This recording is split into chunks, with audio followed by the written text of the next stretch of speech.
So if you came visiting this church and expected to see the pastor, tough luck. But I will be preaching this morning. As you can see, I teach at the Moody Bible Institute. So some of you will have heard of the Moody Bible Institute. Some of you will not. And that doesn't matter, but I am a member of the church here. So the pastor, Mike Bryant, asked me to preach today, and I said yes. So I am preaching today, but Mike Bryant is our pastor. So come again and hear some really good preaching from Mike Bryant. But for now, you're going to have to put up with me, and that's okay.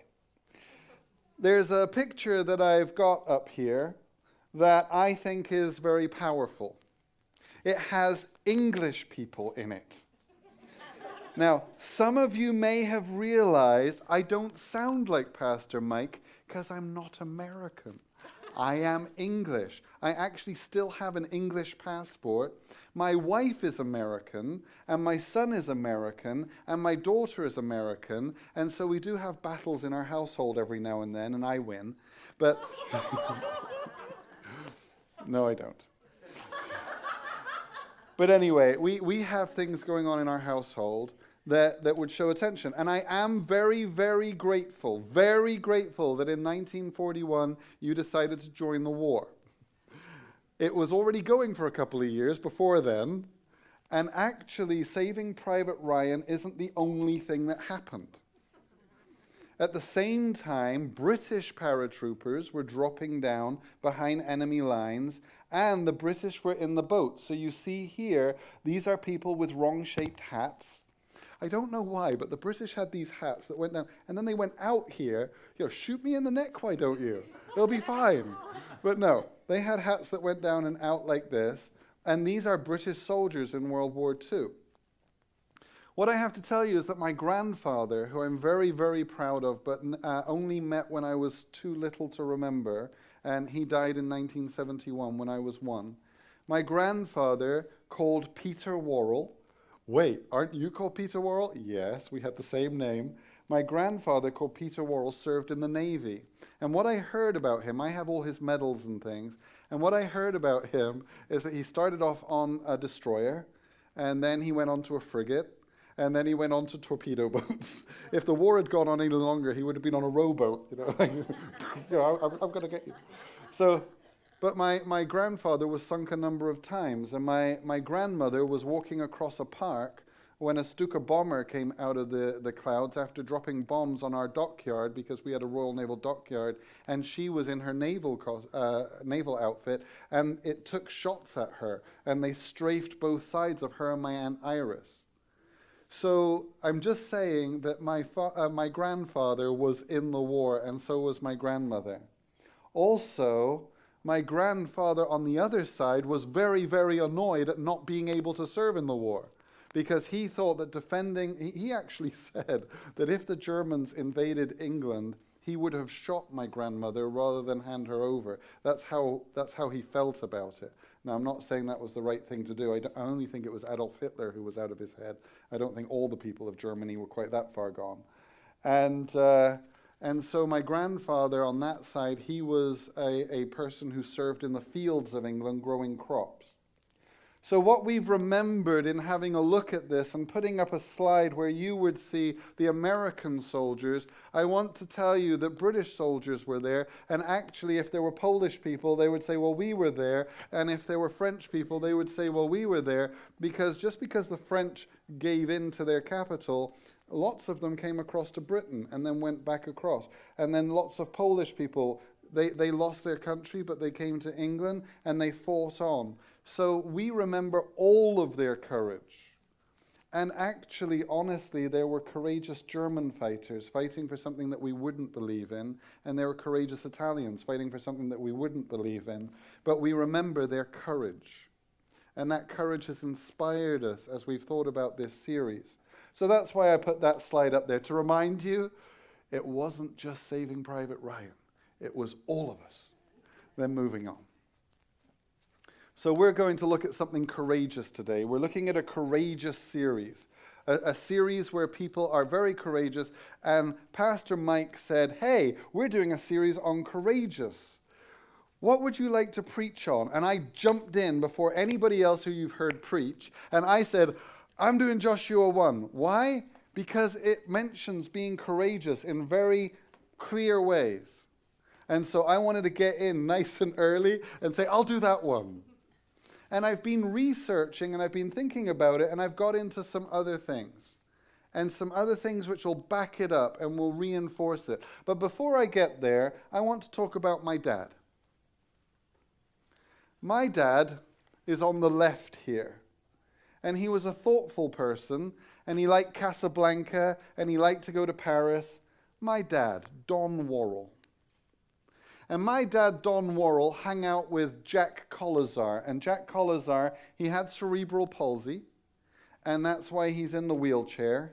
And they started to get on really, really well. They started to talk when Kelly and I got together. But Luella Collazar and Vivian Worrall could talk. They could talk, and they could dominate the conversation. And so my dad, Don Worrall, had a little conversation with Jack Collazar. And he said, hey, Jack. Yes? We should stand up to these women. We should tell them who's boss. So we're going to stand up to them. That's great. You first. And that's what Jack said. Because his courageousness wasn't quite there, and my dad's wasn't quite there. Now, actually, my dad was a little bit domineering. He wasn't so laid back as all that. But you notice what goes on in this. We have to stand up. We have to know what's right. And then we have to think, is what I'm standing for worth standing for? So let's have a look. Let's have a look at what we're thinking about today. And we're going to start with Moses. Moses. Was Moses brave? Was Moses courageous? He seems to have been, because he found out about his Jewish heritage. He found out about his Jewish background. Yeah, he'd been raised in Pharaoh's household, but he got really excited, and he got so mad at this Egyptian who was carrying on that he took up arms and he killed him. And then somebody found out, and they said, "Oh, you're going to deal with me like you dealt with that?" And he ran away. Yay! And he ran away into the wilderness. Yay! For 40 years. So this person ran away into the wilderness for 40 years, and then God shows up at a burning bush and says, "Hey, I'm God. You're going back to Egypt, and you're going to lead my people." And what does Moses say? No. Actually, that's really good. We had the kids answer there. Adults, catch up. The kids are on it this morning. So, no, we're not doing it. We're not going to do it. I'm not going to do it. I'm not going to go back. And I'm not going to tell them. And God says, "Yes, you are." He says, No. I have a stutter, and I can't speak properly. So he says, "You got a brother called Aaron. I'll have Aaron speak for you." Okay. And he argues with God. Because he's actually got to the point where God can use him. Because if he goes back and he talks in Egypt, it's not going to be about him anymore. It's going to be all about God. And so that's how Moses starts off. Then we get to a story that comes later in the Bible where Aaron and Hur are with Moses. And the Amalekites all come down on camels. Camels don't sound very harsh, do they? I mean, it's not like, "Oh, I got a camel. Ooh. Come after me with your camel. Ooh, can I give it a carrot?" Yeah. But the thing is that these were cavalry, and the people of Israel didn't have cavalry. The people of Israel didn't really know how to fight. They had been slaves. You don't have fighting classes when you're slaves. They don't say, "Here, have my sword. Now, this is what you do. You thrust and then back." No, they say, "You get on with your work or I'm going to kill you." And so they left Egypt, and then the Amalekites come after them. And the Amalekites think, "This is going to be easy. because the people of Israel don't know how to fight. We're going to kill them. We're going to slaughter them all. And Moses sets himself up to fight against them. Now, you'd think a leader like Moses, he would lead the army. Yes, I am Moses. Come on, people. That's not what happened. Moses sits up on a hill, and Hur and Aaron are with him. This is the first time we hear of Joshua, because Joshua is a fighting man. And Joshua is going to fight this battle. But the battle depends on a stick. Not a metal stick, not a really fighting stick, but a stick that is held in the air. Moses is very, very strong. So some of the pictures, in this one, look, Moses has strong arms. In some, it's like, I'm Moses. Oh, look, I'm trying to hold up the stick. But that's not what happens. Moses is strong. But if you try to hold your arms up like this for a day, they will start to ache. And so Moses' arms start to go down, and then Hur and Aaron think, what are we going to do? And they push the stick back up. And then the people of Israel start winning again. The people of Israel start winning when Joshua is fighting and the stick is up. When the stick comes down, they start losing. What a stupid strategy. I mean, can you see, the Russians come in here, they drive in their tanks, they fly over a few airplanes, and I say, I have a stick. You may not pass here because I'm going to hold up this stick. And as long as it's, no, your tanks are coming a bit closer. Nope. I got the stick back up. I think I'm going to sit down on this rock. Right, you can hold it up. Now, see, you're losing because I've got a stick. How crazy is that? But the battle wasn't about the stick. The battle was about God, who was showing the people of Israel how powerful he was. So let's turn together and read about this in Exodus 17. Exodus 17. And then verses 8 through 13. Then Amalek came and fought with Israel at Rephidim. So Moses said to Joshua, choose for us men and go out and fight with Amalek. Tomorrow I will stand on the top of the hill with the staff of God in my hand. So Joshua did as Moses told him. You see, Joshua is coming in as a sub-leader, and he is doing everything that his leader tells him, and fought with Amalek, while Moses, Aaron, and Hur went up to the top of the hill. Whenever Moses held up his hand, Israel prevailed. Yes. And whenever he lowered his hand, Amalek prevailed. Oops.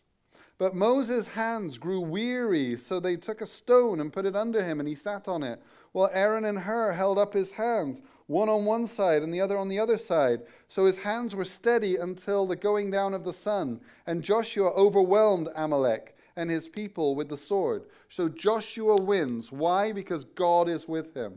Then the Lord said to Moses, write this as a memorial in a book and recite it in the ears of Joshua. In whose ears? Joshua's, not the whole people of Israel. This is done particularly for Joshua because he's going to become a leader. That I will utterly blot out the memory of Amalek from under heaven. And Moses built an altar and called the name of it, the Lord is my banner, saying, a hand upon the throne of the Lord will have war with Amalek from generation to generation.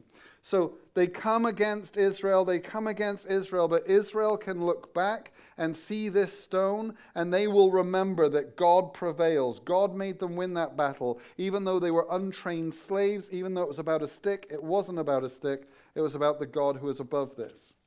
Then we go on to Exodus 24. Exodus 24, and then I'm going to start reading at verse 13, and we're going to read 13 to 18. So Moses rose with his assistant, Joshua.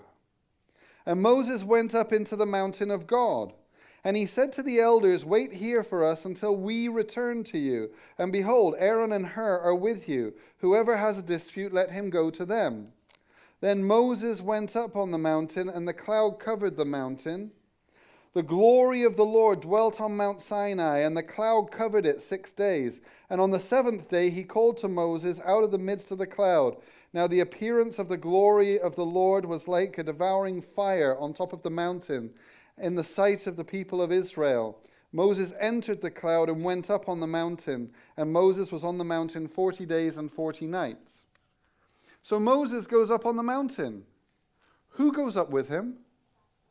Joshua. You see, Joshua is his second in command. We often remember that Moses went up onto the mountain. We don't often remember that Joshua was there too. And actually, they both come down and find that Israel has started worshiping an idol.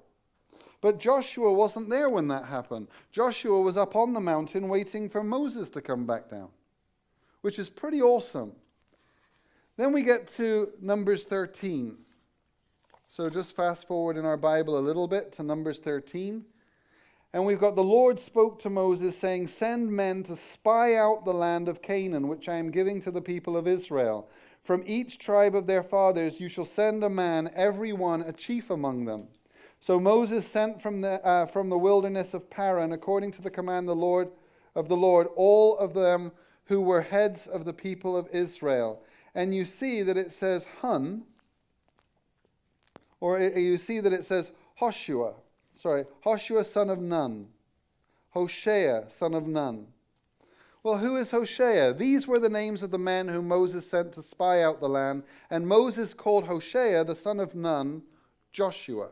So he's called Hoshea or Hoshua, and he's called that, but then he calls him Joshua. So it's a name that Moses has given to him. In Greek, it's said differently. How do you say Joshua in Greek?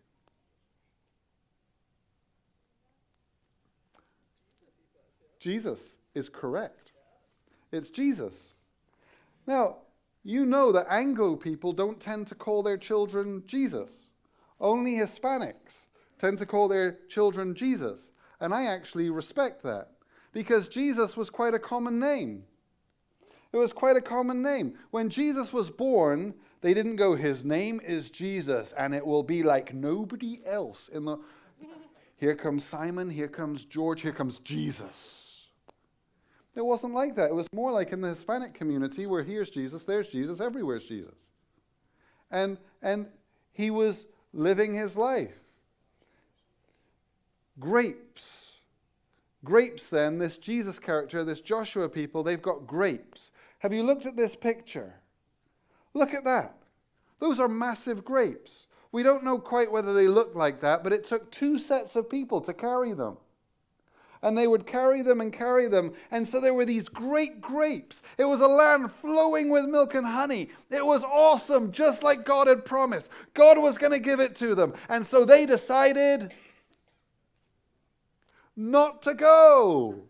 Yay! Fail! Epic fail. They decided not to go there. They decided not to do it because there's these big people there. Big people. They're head and shoulders above us. They're going to kill us. It's not a good idea to go there. Except Joshua and Caleb said, "We will go in. We will deal with this. We will go with God. Our God is more mighty than this." And what did they try to do? They tried to kill Joshua and Caleb. They said, "You don't know what you're talking about. Those people were huge. Those people were massive." And God killed the other 10. So don't mess with God.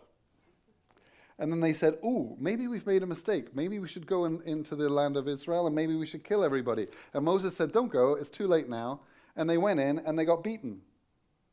And then they wandered around in the wilderness, for 40 years, until everybody who was Joshua's age or Caleb's age, everybody who was 20 years or older, died. That's pretty horrible, isn't it? You make one decision and God kills you. "Oh, I don't think we'll do that. I can't see that. Oh, we're all dead." But you see, this is the history of the people of Israel, and it's very, very important. And so God calls them, and God tells them where they're going to go. And if they don't go with confidence, and so God kills them off until later. And he takes them in to Israel. But before he does that, in Deuteronomy 34, Moses dies. Then Moses went up from the plains of Moab to Mount Nebo, to the top of Pisgah, which is opposite Jericho. And the Lord showed him all the land, Gilead as far as Dan, all Naphtali, the land of Ephraim and Manasseh, all the land of Judah as far as the western sea, the Negeb, and the plain that is the valley of Jericho, the city of palm trees as far as Zoar. And the Lord said to him, this is the land of which I swore to Abraham, to Isaac, and to Jacob. I will give it to your offspring. I have let you see it with your eyes, but you shall not go over there. What?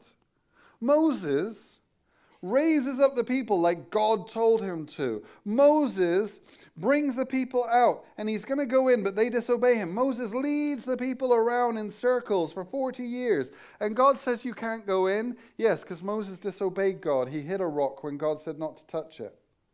And so God says you're not going in. God is holy. And that holiness is even shown in the life of Moses. There's nobody in this congregation who's like Moses. And yet Moses doesn't get the blessing of God. Wow. So Moses, the servant of the Lord, died there in the land of Moab, according to the word of the Lord. And he buried him in the valley in the land of Moab, beside Beth Peor. But no one knows the place of his burial to this day. That's important. Because if you knew his place, you could creep back over there, dig up his body, and carry it into Israel. And they might have done that, but God said, you're not going into Israel. And so Moses' body doesn't get to go into Israel, and they don't know where it is. The other thing is that Moses is strong. Moses is athletic. Moses may be 120 years old, but he is not like a 120-year-old that you would imagine. You know, like, oh, well, I think... That's not what happens. Moses is virile. Moses is strong. And God allows Moses to die outside there because it's his punishment for what he's done. I think that's fairly powerful. And the people of Israel wept for Moses in the plains of Moab 30 days. Then the days of weeping and mourning for Moses were ended. What now? Moses is dead. The great leader of Israel is dead. The one who was going to take us into the promised land but then disobeyed God is dead. That great leader, that great awesome person who was going to lead us in. And now, well, I guess we go back to Egypt. No, God has Joshua. It says in the passage here, and Joshua, the son of Nun, was full of the spirit of wisdom, for Moses had laid his hands on him. So the people of Israel obeyed him and did as the Lord had commanded Moses. What? So the people of Israel obeyed him and did as the Lord had commanded Moses. You see, he's got a continuity there. They did things for Moses, and now they're going to do things for Joshua. They obeyed Moses in the end. They were people of slavery. They weren't educated. They thought the slavery was better. But in the end, they got, yes, we're going to go into the promised land. We're ready to go. They were obeying Moses, and now they're going to obey Joshua. And there has not arisen a prophet since Israel like Moses, whom the Lord knew face to face. None like him for all the signs and wonders that the Lord sent him to do in the land of Egypt, to Pharaoh and to all his servants and to all his land, and for all the mighty power and all the great deeds of terror that Moses did in the sight of all Israel. Terror? Did that just say terror? And for all the mighty power, got it, and all the great deeds, yes, of terror. Following God can be terrifying because you're following a person who knows what's right for the world, and the world doesn't know what's right for itself. You disobey this, and how many here have disobeyed God? All of us. You disobey God, you deserve a punishment. Is that time out? You know, well, God says, go in the corner. Oh, time out. Right. And now you're fine. Yay. It's not what happens. God says, you've disobeyed me in one thing. You are worthy of death. Death. You're done. So, That's pretty bad. Terror in the sight of Israel. We often think of Joshua. You see pictures of him, and he's got brown hair, and he's kind of jumping around, and he's going to fight the Battle of Jericho, and there he is, like an all vigorous and youthful, and because he was a servant of Moses. How old is he? He is 85. Now, just have a look at this. This is somebody who is 85. John Madden died at age 85. We would say he had a fairly decent life. 85 isn't a bad age to die. What about if God is calling you to do something at age 85? What about getting up and getting out of your bed and saying, okay, I got to do this thing? Because some of us, we're like, 50s, maybe I'll do something. 60s, I don't know, I'm going to slow down a bit. 70s, I'm going to play golf until I can't anymore. And about 80s, well, I'll be looking towards the grave. And in his 80s, he's called by God to come out of his grave and to do something for God's people. And it says that he's virile and he's actually very athletic. And then we get to Joshua chapter 1, our passage for this evening, or for this morning.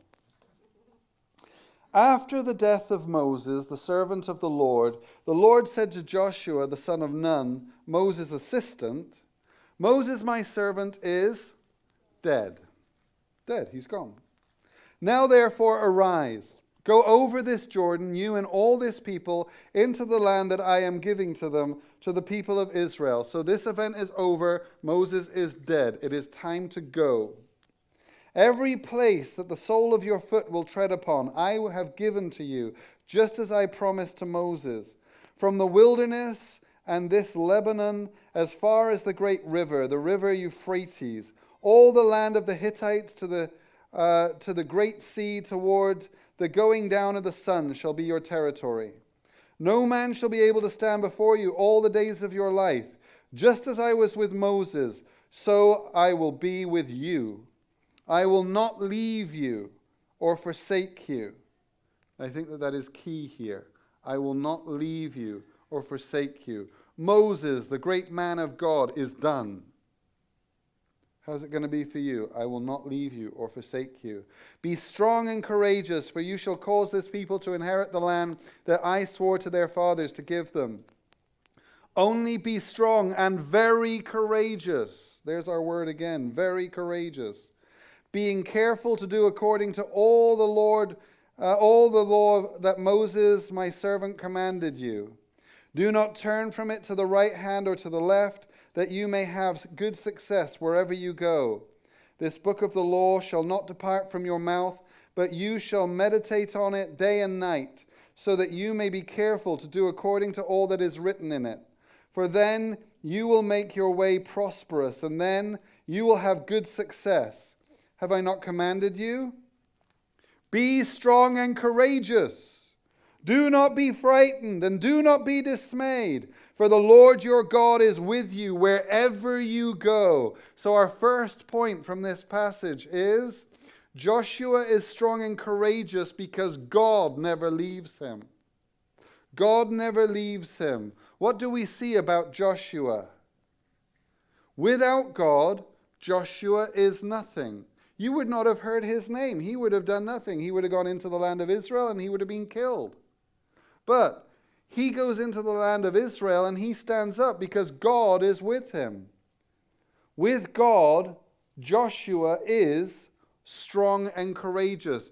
God enables him to have strength and courageousness. Why? Because God has empowered him. God has made it work. God is the number one person here.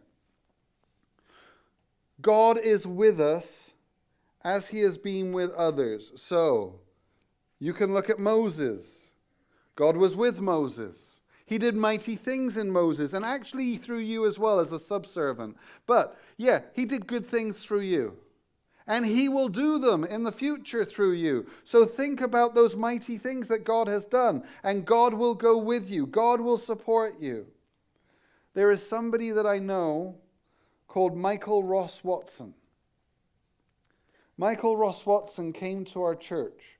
there was a little Plymouth Brethren church. Plymouth Brethren is a denomination, and my church was this little Plymouth Brethren church, and I went to church every Sunday with my mother, and I sat there, and it was boring. Pretty much, I was bored. Tried to be nice about it. I was 15, 16. I knew that bored people aren't really people that should be in church, but I was there and I was bored. And then Michael Ross Watson came. And Michael Ross Watson told us stories of how he was a missionary. And actually, I've looked online and I've seen stories from Michael Ross Watson and devotionals and things up until about 2014, 2015. So I don't know if he's still alive. He did have some cancer, I read, but he was telling these stories. And he told a story about a king of a foreign nation. I can't remember what nation it was. But he said that this king of the foreign nation said, "Who are you to come to me?" And he said, "I am the son of a king." And he said, "Really?" He said, "What's this king's name?" He said, "Jesus." And he said, "Really? Tell me about this king."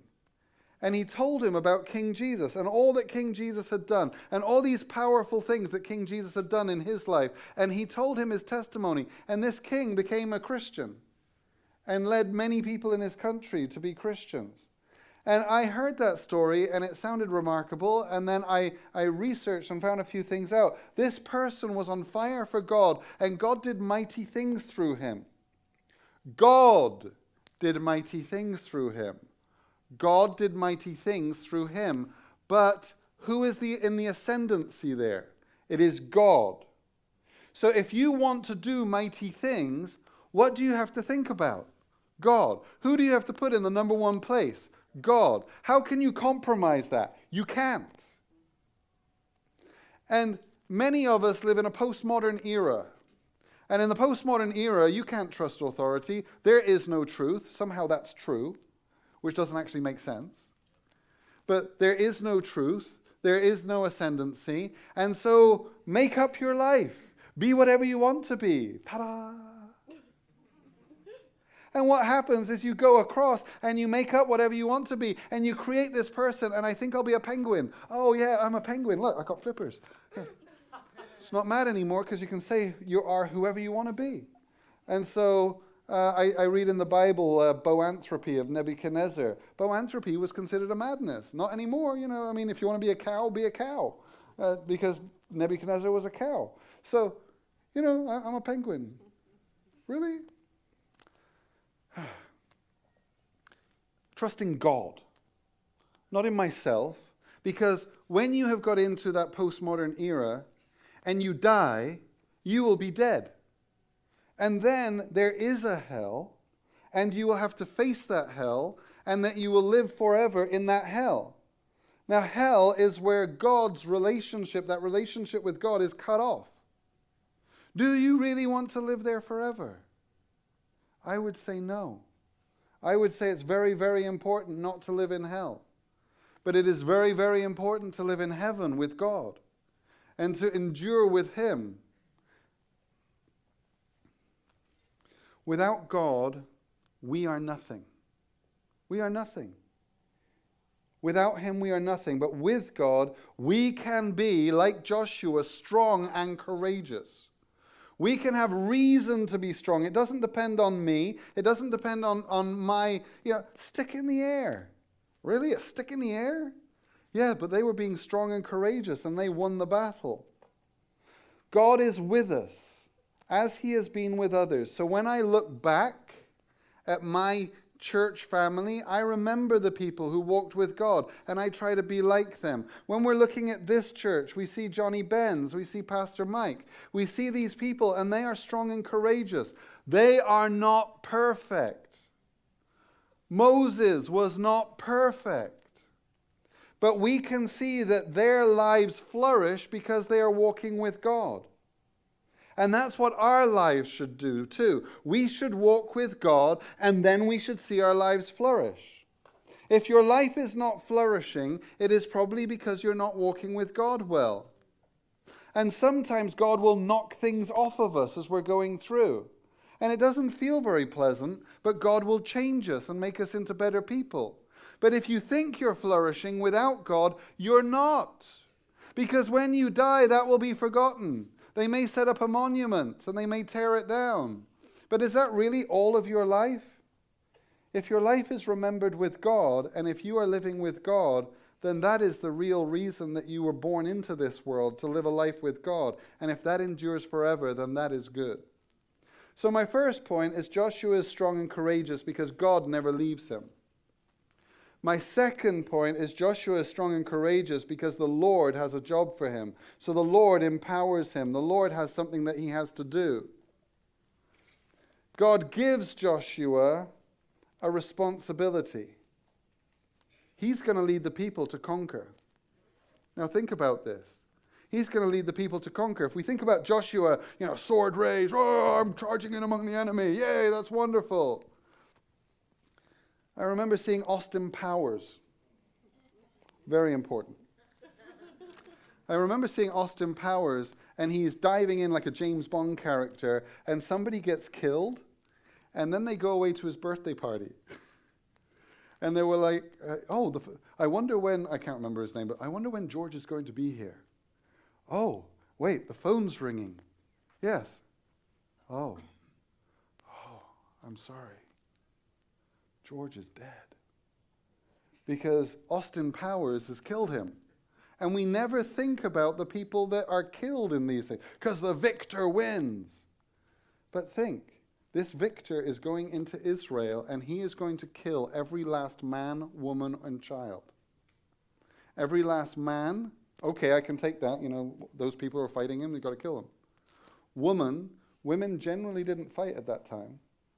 And children can't fight. How can they justify killing everybody? That is genocide, isn't it? Well, no, because God has given them 400 years to get this right. So if you think back to the 1600s, he would have given from the 1600s to now for you to get this right. And he's saying that their sin has not accumulated. It has not grown up. So their sin has grown and grown and grown. And now it is okay to wipe them out. Every last man, woman, and child. It is tragic, but it is necessary. So God gives Joshua responsibility. He's going to kill every man, woman, and child. And they had been allowed to continue until their sin was too much. That makes it pretty bad. God will equip the one he calls, but God will give Joshua everything he needs. So you think, Battle of Jericho, Joshua walks around the city 7 times, the walls fall down, he wins. Battle of Ai, doesn't win. Why? Because they didn't obey God. And then they obey God and they win. So God brings the victory again and again and again. Think about Moses. Please send someone else, but God gives him the victory again and again and again because the victory is with God. Think about Joseph earlier in the book of Genesis. Joseph is called. And then Joseph is like, hey, brothers, let me tell you a few things. I'm going to rule you. Isn't this great news? I'm going to be in charge of all of you. I think we ought to deal with Joseph. I think we ought to kill him. Yeah, all those in favor of killing Joseph? I mean, they want to kill him. They want to get rid of him. But then God shapes him and God gets a hold of him and he does mighty things with God. If God is with you, then God has a job for you. And Joseph had a job. Moses had a job. Joshua has a job. God will equip them. It's kind of funny because in the story of Samson, God tells Samson's father that he is going to be the father of a mighty man. And then, because they realize that they've been in the presence of a godlike person, he goes, oh no, I'm going to die. And his wife says, wait a second. He just told us that we're going to have somebody that we're going to raise, so how can he kill us first? Because then we won't be there to raise the person. He's like, oh yeah, right, yeah, I get it now. If God has a purpose for you, he will equip you for that purpose. You are strong and courageous because God has called you. God has called you, and he will equip you. If I am killed, it's okay. because God has done his purpose in me. You don't win. I just get killed. And if I get killed, I get to go to be with God. And yet, if God has a work for me to do, there is nothing you can do to stop me. Nothing at all. And God had work that he wanted to do. He might tear you down, but it'll only be to build you up again. And then he equips. Why does he equip us? He equips us for a purpose. There's something he wants us to do, and then we will do it. And that is a wonderful thing. So he has called you to serve him. Where has he called you to serve him? At home. When you're with your family, God has called you to serve them. Do you think of God throughout the day? Well, I think of God on a Sunday. Yes, but do you think of God on a Monday? No, I wish I did, because those kids, God is with you on a Monday, and you can be strong and courageous with the kids because God is with you. Well, what about in work? Maybe God has given you an arena where you can talk about him. Then talk about him, because it isn't about you, it's about God. When they criticize you, they're not criticizing you, they're criticizing God. And so you can be strong and very courageous. What about at church? We need people here to serve. We're a growing church and we need people to serve. Well, I can't serve because I don't. It's not about you. God will equip people that he calls to do things. So see if God could equip you, and you could learn something, and then you'll be placed under somebody like Joshua was placed under Moses. And then they'll help you to do stuff. Maybe at school, some of you would be teachers, some of you would be students. Do you get to speak up about God in those places? Well, it's a non-Christian environment. You mean it's an atheist environment? Well, now that you're putting it like that sounds a bit harsh. No, if it's not about God, it is atheist. So you need to bring God into the picture. I am not saying that you go into work on Monday or you go into school and you say, hey, everybody, I need to tell you all about Jesus. That's not what you do. But you think, how can I talk about Jesus? How can I bring him up in the conversations? So our first point was Joshua is strong and courageous because God never leaves him. And our second point was Joshua is strong and courageous because the Lord has a job for him. Our third point is Joshua will be strong and courageous as he lives in obedience. So there's a dependency in the passage. Be strong and courageous, but do not turn from what I tell you. Do not turn away from what I tell you. Keep straight. Keep going with it. Joshua is obedient in many ways. Now, there's examples like Samson, where God is going to speak to the people of Israel, and he uses Samson, even though Samson is disobedient. And many people mispreach Samson, and they try to make Samson into a hero, but Samson is an anti-hero. He does everything wrong, and he is not a good example to follow. Don't be like Samson. Sounds nice and heroic because he was strong. God made him strong. But in general, if you don't obey God, God does not show up with you. That's the way it goes generally. And you may have a rich and successful life that's godless, and then you take nothing with you into eternity, and that's the way it goes. So, what do we got here? The book of the law does not depart from his mouth. He lives out what he is told. He speaks about it. He meditates on the book night and day with purpose. He does not read it as a pastime, so he's not thinking, ooh, shall I read the Bible? I don't know that it's very entertaining. Well, it is actually very entertaining. You should read what happens to Jezebel in the Bible. Chariot rides over her, blood spatters up the walls. It's kind of graphic. Anyway, that's an aside. But the Bible is a very interesting book. But some of us have only read 1 Corinthians 13 at a wedding. Some of us have only read Romans 8. But you should read the whole thing. And reading the whole thing, it gives you some kind of idea as to what it's all about. Because the Bible speaks to every area of our lives, but it is written for a people at least 2,000 years ago. So after you've read it through once, you can read it through again and get some commentaries and things and dig into it, and then read it again and dig into it and dig into it until it begins to take control of you. And the Bible is a very, very dynamic book.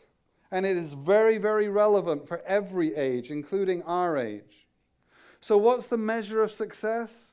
How's he going to make a name for himself? I am Joshua, and I conquered Israel, and it's all about me. No, I am Joshua, but I am about God, and I am serving God, and it's all about him. And that's the way it comes out.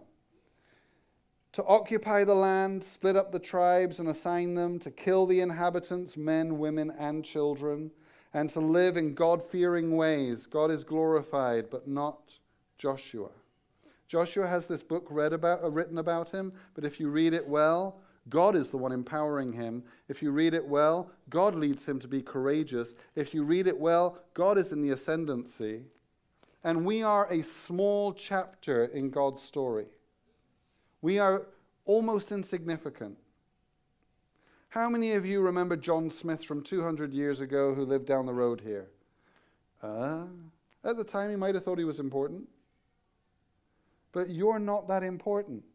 But your God is. And your God will be glorified. And your God will share some of that glory with you maybe, but it'll only be for a time. But God will be glorified.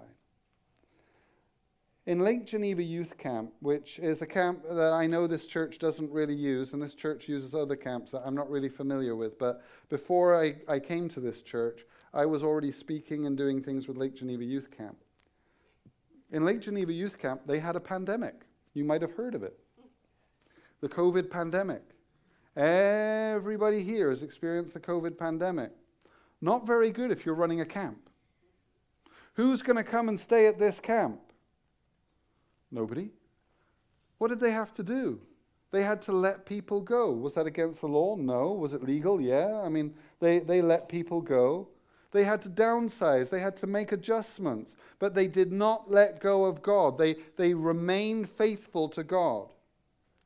As everything went on, they remained faithful to God. They pursued God.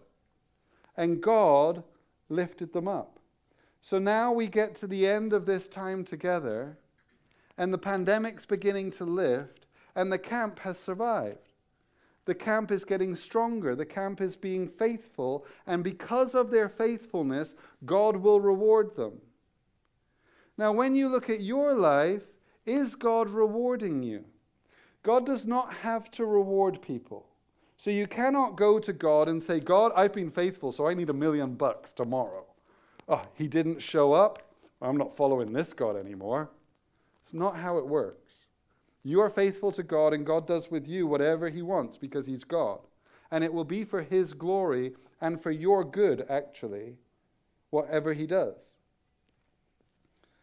We must live in obedience to see God. Just like Joshua did, just like everybody in the Bible who sees God work powerfully, they work with him powerfully, and he works with them through them powerfully. That's the way it works. But the law is a pedagogue. A pedagogue. And I've already done this once, so here we go. I'm ready. Hello. Now pay attention. Oh, yes. Pay attention to him because he is speaking right now, and so you've got to pay attention. Sit up straight. You're not even, look, that's better. Sit up straight. Now, head focus to the shoulders back, head up, shoulder. There we go. Right. That is what a pedagogue does. They sit next to you and nag you. You may think that a husband would be good for that. So my wife might have thought that would be a good thing, and my wife's over here. But it is actually in the Bible, in Galatians 3, 24 and 25, it says about the law in the Old Testament is like a pedagogue. It's like somebody sitting down and saying, hey, pay attention. In fact, Dr. Radelnik has said to me that God makes up laws when people break them. So what happens is in the Bible, you see the people of Israel go massively astray, and God says, okay, this is how you don't do that again. And then they go massively astray again, and God says, yeah, this is how you don't do that as well. And so a lot of the laws in the Bible cover things that the people of Israel did. And you think about it, it doesn't tell you how to drive a car. It doesn't tell you how to drive a bus.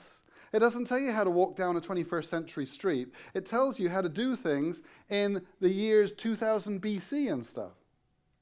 How out of touch can it be? Well, it's like a pedagogue. It's like a pedagogue that says, God acts in this way. God acts in the other way. Follow God in these various ways. But we don't have that anymore. says those verses. We don't have that anymore. We have the Holy Spirit.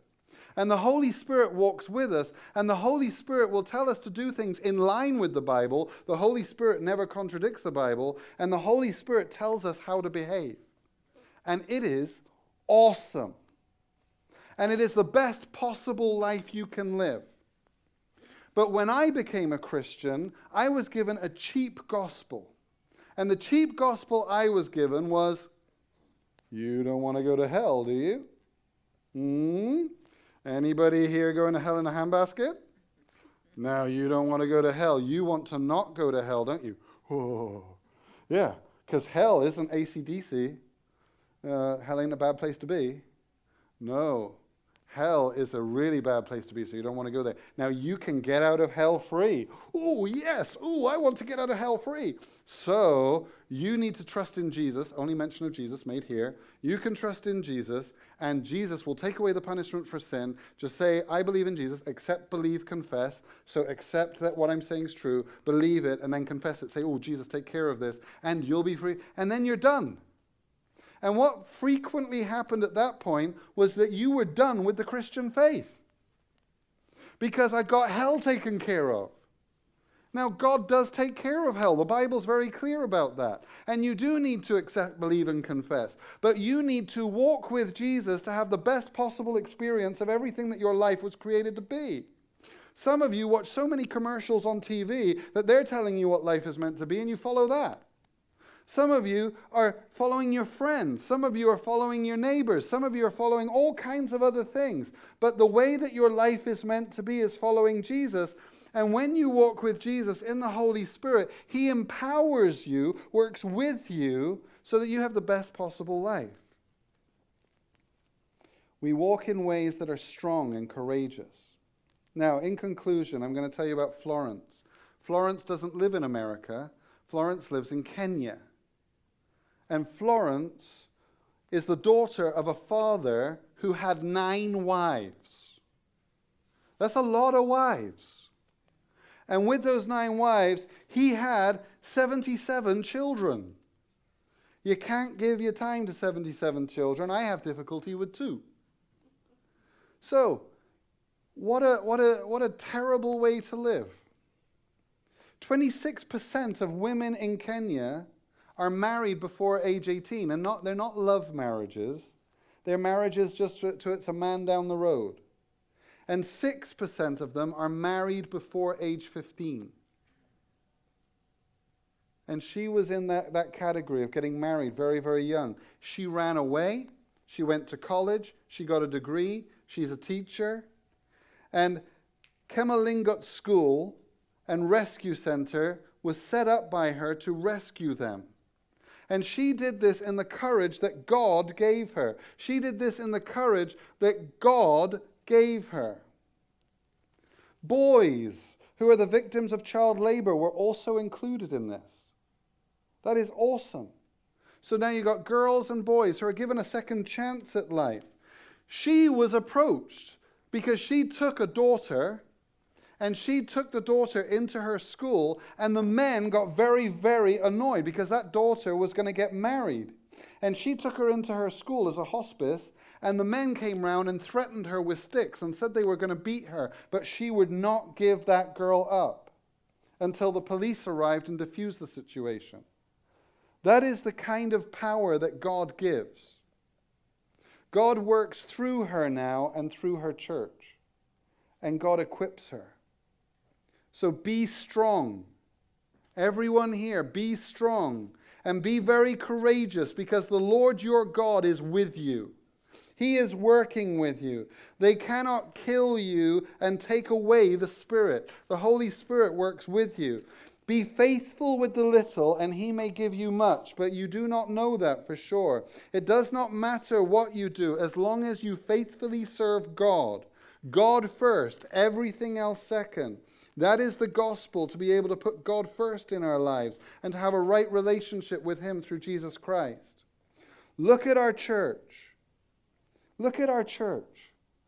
This is a massive building, and it's worth millions more than we paid for it, because God was working in this environment to give us a place to be. You see, Joshua goes to his people at the end of his life when he's 110, a whole 10 years less than Moses, but at 110, and he's virile, and he's going to die soon, and he says, choose this day whom you will serve. But as for me and my house, we will serve the Lord. Choose this day whom you will serve.